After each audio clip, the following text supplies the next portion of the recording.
हम क्या करें जो घर का गरीबी दूर हो। कहानी, गरीबी से अमीरी तक।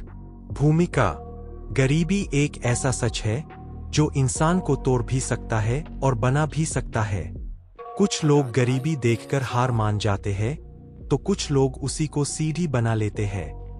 यह कहानी है एक गरीब लड़के अरुण की, जिसने अपने जीवन में संघर्ष किया, आंसू बहाए, भूख झेली, अपमान सहे, लेकिन अंत में मेहनत और हिम्मत से अपनी किस्मत बदल दी।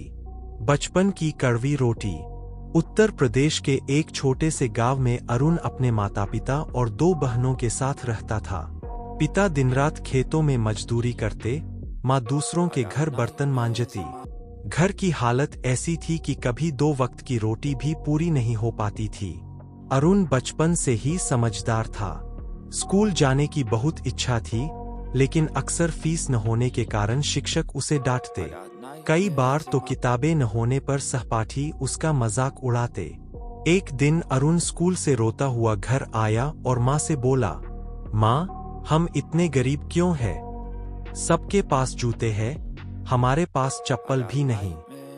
माँ ने आंसू पोंछते हुए कहा, बेटा, गरीब होना कोई पाप नहीं है, लेकिन मेहनत न करना सबसे बड़ा पाप है। अगर तू हिम्मत रखेगा तो एक दिन यही लोग तुझे सलाम करेंगे। यह शब्द अरुण के दिल पर गहरे उतर गए। भूख और मेहनत। अरुण ने पढ़ाई के साथ साथ छोटे मोटे काम करने शुरू किए। कभी दूध बेचता, कभी सब्जियां, तो कभी स्टेशन पर यात्रियों का सामान उठाता। अक्सर बिना खाए ही सोना पड़ता, लेकिन उसके सपनों की भूख पेट की भूख से बड़ी थी। कई बार दोस्तों की किताबें मांगकर रात रात भर पढ़ाई करता। घर में लालटेन का तेल खत्म हो जाता तो चांदनी या खेतों की आग की रोशनी में पढ़ाई करता। गांव के लोग मजाक उड़ाते, अरे ये क्या पढ़ाई करेगा, इसका बाप तो मजदूर है, यह भी मजदूर ही बनेगा। लेकिन अरुण मुस्कुरा कर सोचता, आज ये लोग हंस रहे हैं, कल यही लोग तालियां बजाएंगे। अपमान का घाव। एक बार गांव में एक शादी थी।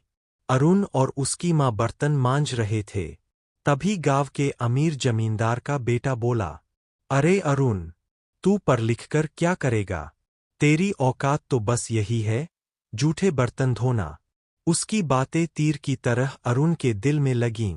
उस रात अरुण बहुत रोया, लेकिन मां ने उसके सिर पर हाथ रखकर कहा, बेटा, याद रख, गरीबी इंसान को नीचे नहीं गिराती, बल्कि मेहनत की आग जलाती है। बस उस आग को बुझने मत देना। अरुण ने ठान लिया कि अब चाहे कुछ भी हो, वह पढ़ाई पूरी करेगा और दुनिया को साबित करेगा कि गरीब का बेटा भी कुछ कर सकता है। संघर्ष की राह। अरुण ने गांव से हाई स्कूल पास किया और शहर चला गया।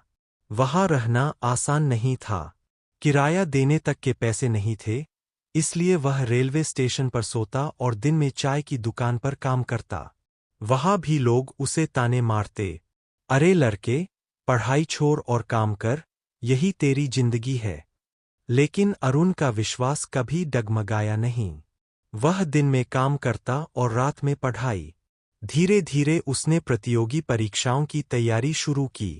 सपनों की जीत। वक्त ने करवट बदली। सालों की मेहनत के बाद अरुण ने सरकारी नौकरी की परीक्षा पास कर ली। जब परिणाम आया तो उसकी आंखों में आंसू थे। वह दौड़कर मां के पास गया और बोला, मां, अब तेरे बेटे को कोई गरीब नहीं कहेगा। उस दिन पूरा गांव उसकी तारीफ करने लगा। वही लोग जो कभी उसका मजाक उड़ाते थे, अब गर्व से कहते, अरुण हमारा गांव का बेटा है। समाज के लिए प्रेरणा। अरुण ने नौकरी लगने के बाद भी अपनी जड़ों को नहीं भुलाया। उसने गांव में एक स्कूल खोला ताकि कोई बच्चा गरीबी के कारण पढ़ाई से वंचित न रहे। वह हमेशा कहता, गरीबी से लड़ाई केवल पैसों से नहीं, बल्कि हिम्मत और मेहनत से जीती जाती है। अगर सपने सच्चे हैं और मेहनत ईमानदार है, तो किस्मत भी झुक जाती है। निष्कर्ष। अरुण की कहानी हमें यह सिखाती है कि गरीबी कोई स्थायी बंधन नहीं है। मेहनत, लगन और विश्वास से हर मुश्किल को हराया जा सकता है। अगर आप भी गरीबी से परेशान हैं, तो हार मत मानिए। आज की मेहनत ही कल की खुशहाली है।